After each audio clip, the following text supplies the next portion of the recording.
baya kabisa yani, ambalo Mwenyezi Mungu Subhanahu wa Ta'ala amelikemea sana. Na nipende kabla sijaingia sana huku, wewe ambaye unatazama clip hii, ikiwa kama wewe unafanya mambo ya kichawi, ikiwa kama wewe unaroga, ikiwa kama wewe unawatia wenzako mabalaa na shida, kumbuka ndugu yangu, jambo hilo sio zuri, ni jambo baya kabisa kabisa. Mwenyezi Mungu Subhanahu wa Ta'ala ndani ya kitabu kitukufu cha Qur'ani amekemea sana kwa watu kufanya uchawi, amekemea sana watu kujifunza uchawi, amekemea sana watu kushiriki mambo ya kichawi.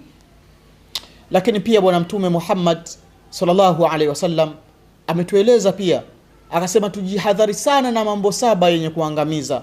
Moja wapo katika mambo hayo ni uchawi. Na mimi nitumie fursa hii kukuambia, kama wewe unaroga, kama wewe unawanga, kama wewe unajifunza uchawi, kama wewe unamiliki uchawi, ndugu yangu, hii ni amali mbaya, ni amali ya shetani. Shetani alilaanika kabisa kabisa yani. Ndugu yangu, achana na mambo hayo, mrejee Allah tabaraka wa taala.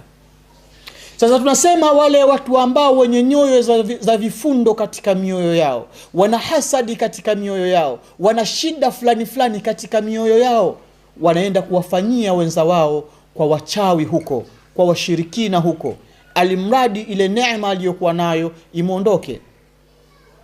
Ndipo pale nikasema mtu anaweza akawa na mchumba wake, amekuja kuchumbiwa, lakini tu kwa hasadi tu ya jirani, ndugu, katika familia hao au hata nje ya familia, wakaweza kumfanyia jambo, yule mchumba akaweza kupeperushwa na wala asirudi tena.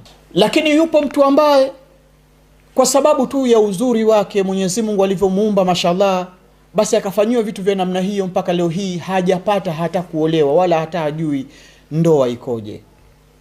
Lakini yupo mtu ambaye ameneemeshwa na Allah neema kubwa kabisa za riziki, ana majumba yake mazuri, ana mali zake nzuri, lakini akafanyiwa baadhi ya chawi mpaka yule mwenye ile mali akaisahau mali yake. Yani watu wakawa wanaitumia mali yake, na pengine hata kuja kuambia bwana, mbona mali yako watu wanafanya hivi wanafanya hivi, yani hata asiwe na wazo wala fikra hata ya kufuatilia, kwa sababu huyu amekwisha fanyiwa vitu vya namna hiyo. Na nikasema pia wapo watu ambao wana kazi zao nzuri tu, lakini akafanyiwa vitimbi na makayid ya kishaitani na sihiri, akaweza kupeperushwa mpaka ile kazi akawa haifuatilii wala haendi kazini, na ukimuuliza sababu anakuwa hanayo, kwa sababu tu labda pale kuna mtu mwingine naye anaitaka kazi ile. Kwa hiyo kuna mabalaa mengi sana ambayo yanapelekea hali kama hizo. Ndugu zanguni, moja ya mambo ambayo yanaenda kufanyika, utakuta mtu ana mchawi yule, anamuagiza huyu mtu ambaye anaenda kushtakia mashtaka hayo kwa mchawi yule.